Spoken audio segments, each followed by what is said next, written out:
चलिए शुरू करते हैं। హాయ్ ఫ్రెండ్స్, ఈరోజు మీరు మార్కెట్‌లో లెవెల్స్ చూసిర్రా? మనం బుల్లిష్ అనుకున్నాం. బట్ ఎనీవే మార్కెట్ మాత్రం బేరిష్‌లోకి వచ్చింది. అందుకనే కొన్ని కొన్ని టైంలో అన్‌ఎక్స్‌పెక్టెడ్‌గా మార్కెట్ మూవ్ అవుతూ ఉంటది. ఓకే.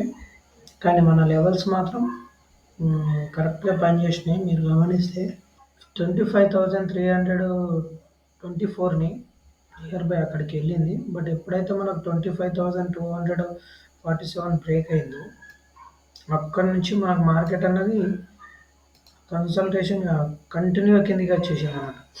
మళ్ళీ అలాగే 25,221ని రెసిస్టెన్స్‌గా తీసుకొని అక్కడ నుండి మళ్ళీ దాన్ని రెసిస్టెన్స్‌గా తీసుకొని అక్కడ నుండి మళ్ళీ కిందికి పడిపోయింది.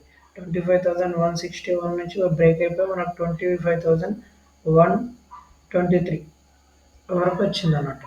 ఓకే. చూసిర్రా? మనం తీసుకున్న లెవెల్స్ దగ్గరనే కొంచెం కన్సల్టేషన్ అయింది. అక్కడనే మనకు సపోర్ట్ అండ్ రెసిస్టెన్స్ అక్కడనే మనం చూసిందన్నట్టు. మార్కెట్ ఎటు వెళ్ళాలా ఏంది అని మొమెంటం చూసుకున్నది. అట్లనే మనకు సెన్సెక్స్‌లో చూడండి.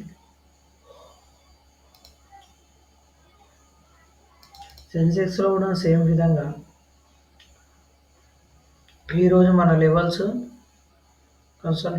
ఓకే. 82,428ని బ్రేక్ చేసి 82,138 మనం తీసుకున్న సపోర్ట్ దగ్గరికి వచ్చి మళ్ళీ అక్కడనే కొంచెం సపోర్ట్ తీసుకొని పైకి వెళ్ళడానికి ట్రై చేసింది. కానీ రిపీట్ అయితే అక్కడ ఉండేవాళ్ళు మళ్ళీ దాన్ని కూడా బ్రేక్ చేసి 82,061, 81,660 అంటే కొంచెం నియర్ బై ఇక్కడ వరకు వచ్చింది. మళ్ళీ పైకి వెళ్ళింది అన్నట్టు. కానీ మార్నింగ్ అయితే మంచి మొమెంటం ఇచ్చింది సెల్లింగ్ రైజ్లో. ఇక ఆఫ్టర్నూన్ అంతా కొంచెం బయింగ్లోకి వెళ్ళినా కూడా మళ్ళీ లాస్ట్ కూడా సెల్లింగ్ చూపించింది అన్నట్టు. ఇంకా బ్యాంక్ నిఫ్టీలో చూడండి ఒకసారి. బ్యాంక్ నిఫ్టీలో మాత్రం మొమెంటం డిఫరెంట్ చెప్పిన విధంగానే 56,500 బ్రేక్ చేసి మళ్ళీ కిందికి వచ్చింది. 56,330 మనం తీసుకున్న లెవెల్స్ దగ్గరికి వచ్చింది. అక్కడ నుండి మళ్ళీ పైకి తీసుకున్నట్టు 56,504 అన్నట్టు. అట్లా ఇంకా రేపటికి లెవెల్స్ తీసుకుందాము కొంచెం, ఎందుకంటే మొమెంటం జరిగింది కాబట్టి లెవెల్స్ని కొంచెం అటు ఇటు తీసుకొని ట్రేడ్ చేద్దాం రేపటి కోసం.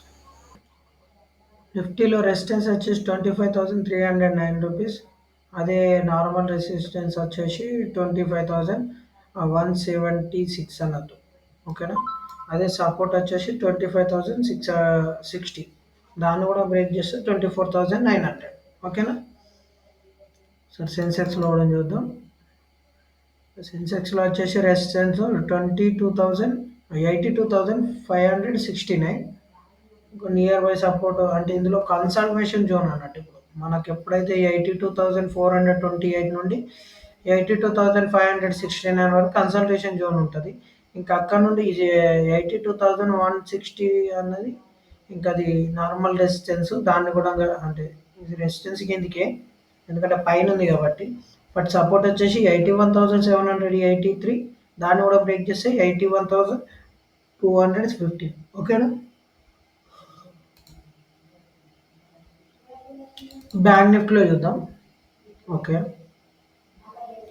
బ్యాంక్ నిఫ్టీలో చూసుకుంటే మనకు ఎటు వెళ్ళినా బుల్లిష్గానే కనిపిస్తుంది. కానీ బ్యాంక్ నిఫ్టీలో కొంచెం 56,700 వరకు మీరు ఎలాంటి బుల్లిష్ ఆప్షన్ అయితే తీసుకోకండి. ఎందుకంటే ఎప్పుడైతే మనకు బుల్లిష్ వే ఉంటుందో ఈ లెవెల్స్ లో బాగా ఎక్కువ సార్లు రెసిస్టెన్స్ పే చేసింది కాబట్టి దాన్ని ఒకవేళ బ్రేక్ అయితే మాత్రం పెద్ద క్యాండిల్ తో బ్రేక్ అయిన తర్వాత రీస్టేట్ అయ్యి మళ్ళీ పైకి వెళ్ళాలి. 57,046 వరకు వెళ్ళొచ్చు. ఓకేనా.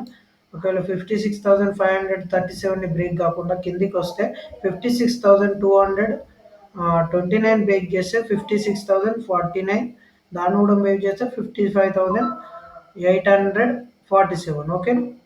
అంటే మార్కెట్ చేసేటప్పుడు చూడండి, మనకి ఏంటంటే ఇప్పుడు మార్కెట్ ఏంటంటే బుల్లిష్ వేలు ఉండాలా, కానీ బుల్లిష్ వేలో లేదు. రెడ్ క్యాండిల్ బ్రోక్ చేసింది కాబట్టి ఈ రెడ్ క్యాండిల్ రేపు ఒకవేళ దీన్ని బ్రేక్ చేసి పైకి వెళ్తే ఓకే బుల్లిష్ మార్కెట్ ఉంటుంది. ఇంకా బ్రేక్ చేసి కిందికి వస్తే మాత్రం ఈ వారం అంతా బేరిష్ గానే చూడొచ్చు. ఇంకా రేపు అర్థమవుతుంది. Don't forget to subscribe. Don't forget to subscribe. ఎప్పుడైతే market end of the day ఎక్కడ ఓపెన్ అంటే ఎక్కడ క్లోజ్ అవుతుంది అన్నది చూసుకోవాలి. ఓకేనా. నిఫ్టీలో కూడా సేమ్ ఉంది. బ్యా సెన్సెక్స్లో కూడా సేమ్ ఉంది. ఓకేనా. చూడండి మార్కెట్ 5 మినిట్స్ 3 మినిట్స్లో ట్రేడ్ చేసేవాళ్ళు ఎక్కువ మటుకైతే ఈ 2 3 డేస్ నుంచి స్కాల్పింగ్ వాళ్ళకే ప్రాఫిట్స్ ఉంటాయి. ఎవరైతే అప్రూవ్డ్ అంటే ఒక మొమెంటం ట్రేడింగ్ చేసే వాళ్ళు ఉంటారో వాళ్ళకి ఎక్కువ లెవెల్స్ దొరకకపోవచ్చు. స్కాల్పింగ్ చేసే వాళ్ళకి మార్కెట్ అనేది గుడ్. ఓకేనా.